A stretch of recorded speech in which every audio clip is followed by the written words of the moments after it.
So the government of Tamil Nadu is doing a lot of initiatives for promoting IT in Tamil Nadu. So if you're aware, the government of Tamil Nadu was the first in the country to come out with the special economic zones in the tier 2 locations. The government of Tamil Nadu is giving a lot of incentives for startups. So they come out with a startup policy very recently during the Global Investors Meet, just prior to the Global Investors Meet 2019. And this is an amalgamation of all the good policies that are there across the country, and what we've seen in Plug and Play in San Francisco, Austin Institute of Technology, Seattle, the US, etc., where the Googles of the world, the Microsofts of the world have come out from. So we'd like to see unicorns coming up. We'd like to see youngsters start up with 5 employees, going up to 50 to 500.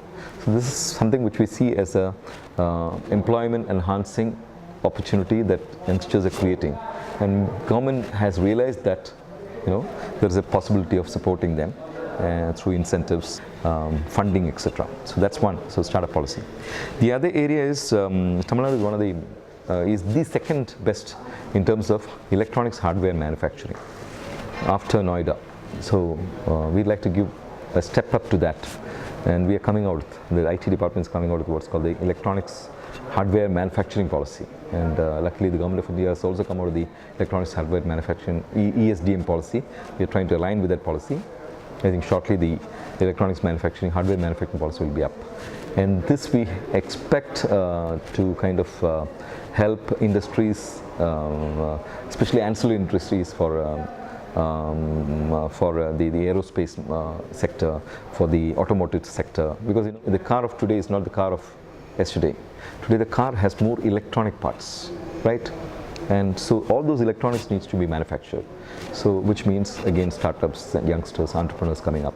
So LCOT and Government of Tamil Nadu IT department, etc., are trying to see how we can help set up this electronic units and become the numero uno in India. So that's the electronics hardware manufacturing policy. Then we are also trying to enable the rural BP policy, which was announced some time back, is now getting enhanced. A lot of incentives are coming with it. So a rural BP policy, I think, will kind of bring forth the best skills in the youngsters. That's another thing on the anvil. Then on the government side, governance side, so what I was talking about was the IT promotion part. So if you're setting up an IT park, then what is the kind of incentive we'll give? If you're setting up a startup, what is the kind of incentive we'll give, etc. But what about governance itself? So we need to undergo a paradigm shift. The other thing is we have set up around 10,000 common service centers through TAC TV, through Tamil Nadu E-Governance Agency. Now we have let it open to the private sector also, the browsing centers, etc. are coming out with these common service centers. So a lot of government transactions can happen at the village level through these common service centers. So aiding and abetting this, in a sense, is the bandwidth that's required. So there's going to be a 2,000 to 3,000 crore investment very shortly in 53,000 kilometers of fiber optic cable that will be laid underground, low ground, across the length and breadth of Tamil Nadu, which means 12,524 villages, panchayats, 561 town panchayats, municipalities, corporations. The length and breadth of Tamil Nadu will be covered, which means all these areas will have 1 Gbps connectivity, which means each home can have between 10 and 100 Mbps, which is unheard of. And now with 5G coming, I think technology, the communication is going to become faster. So we tend to think that a lot of businesses at the village level will happen because of the bandwidth that will be unleashed. And recently we also launched the first center of excellence in fintech, financial technologies in India. It was one of the first in India, along with STPI, which will enable startups to work in the field of financial technologies. So if you go into a bank, you have an app.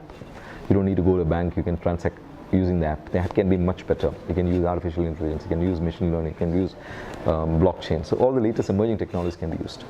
In government, we are also setting up a center for excellence in emerging technologies.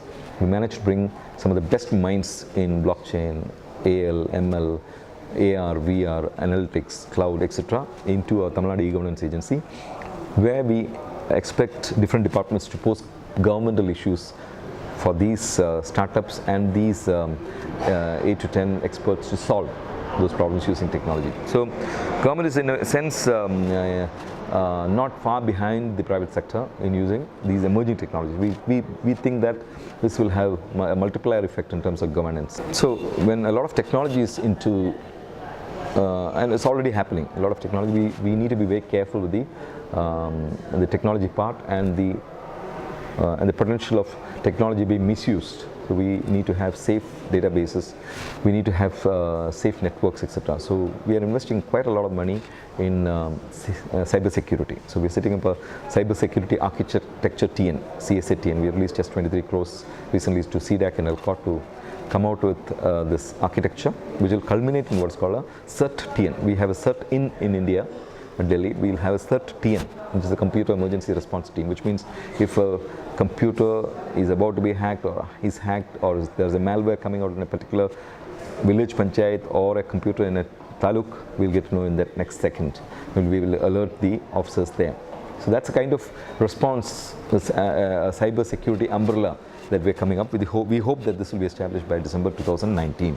And we're also coming out with seeing how these different databases can be deduplicated and brought into as a mother database so that the problems of databases can be solved. So every human being has got one name, but if you find that same name in different databases, it will be different. So now since it's Aadhaar and there's a possibility that we may take consent from people to use Aadhaar for giving subsidies, benefits, etc., etc. We may as well use a mother database and have all other databases surrounding it, using from the database, transacting from the database, etc. This will create a complete change in the way the government functions itself. So that's something hugely that government of Tamil Nadu is working on. And today the citizen is faced with a large number of apps and large number of URLs. So we're trying to come out with one citizen app and one citizen portal so that every other department's work will be subsumed in that through APIs, through web services, etc. There's something new which we are establishing is what's called a Know Your Government app. It's for which 1 crore has been sanctioned by the Tamil Nadu Innovations Initiatives. It's again a personal innovation of mine. Suppose you're landing up in a village in the dead of night, you know who it is, where it is, etc. With the help of the app, with the help of artificial intelligence, you'll be able to know I'm in this place, the nearest village officer is this person, his name is this, his number is this, or the nearest police station, the nearest hospital. You can say stretch it to whatever square kilometer you want and you'll be able to get the details. And a lot of government services can be mapped onto it, and it will have services of what is called geographic information system. A lot of Google will be used, Google Maps will be used. So that's something which we are establishing. A lot of other things like one SMS gateway, one payment gateway, a lot of these things are also getting done. And government has recently given 15 lakh laptops. We are just now giving 15 lakh laptops to students free of cost. We are already given 38 lakhs, which means around 50 to 60 lakh households have laptops. But just imagine with the kind of bandwidth that we're giving, those houses will become ready to receive services, and they all can transact on those services, on that bandwidth. The over-encompassing thing about technology is that we need to have the IT infrastructure. We have a state data center in place, a data recovery center in place, then we have a state portal, we have the fiber net coming up, the double net coming up. So all this critical infrastructure will be in place. It's already in place, some more will be built up. So going forward, I would tend to think that next 2 years, we'll see a surfeit of governmental activity online. So if we are right now 89 services online, I would tend to think that it will become around 1,000 services in the next couple of years. So that citizens don't see government, they feel governance. Thank you.